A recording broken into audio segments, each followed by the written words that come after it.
राजा बलि अपने सिंहासन पर बैठे हैं। उनका मुख तेज से दमक रहा है।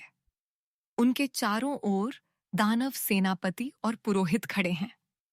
हमारे राज्य में किसी को भी अभाव न हो, यही मेरा धर्म है। बलि के उदार वचन सुनकर सभा में सहमति की सरगर्मी है। राजा बलि ने देवताओं के लिए आहुति दी। उनकी दानशीलता की चर्चा चारों ओर है। मैं संसार के तीनों लोगों का कल्याण चाहता हूँ। वे कहते हैं। देवता भी उनकी उदारता से चकित हैं, किंतु कहीं न कहीं चिंता की छाया भी घूम रही है। भगवान विष्णु वामन अवतार आश्चर्यजनक तेज के साथ प्रवेश करते हैं। वामन ने भिक्षा की मुद्रा में हाथ जोड़े। हे महादानी बलि, मुझे 3 पग भूमि दान दीजिए। वे निवेदन करते हैं। राजा बलि प्रसन्न होकर कहते हैं। जो तुम चाहो वही मिलेगा। सभा में सभी स्तब्ध हैं। क्या एक छोटा बालक 3 पग भूमि में क्या करेगा?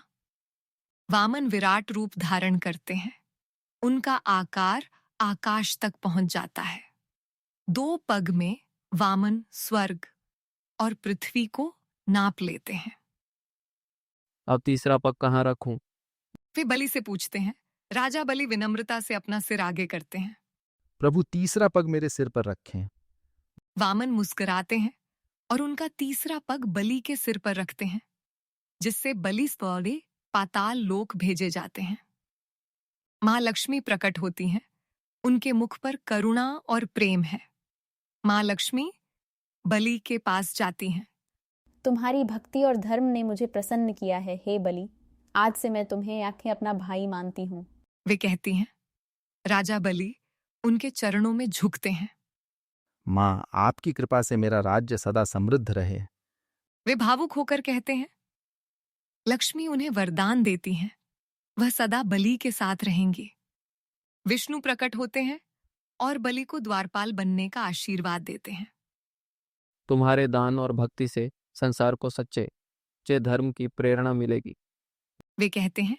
बलि प्रतिवर्ष पाताल से धरती पर आकर अपनी प्रजा की देखभाल करते हैं। ओणम के त्योहार पर लोग उनकी दानशीलता का स्मरण करते हैं।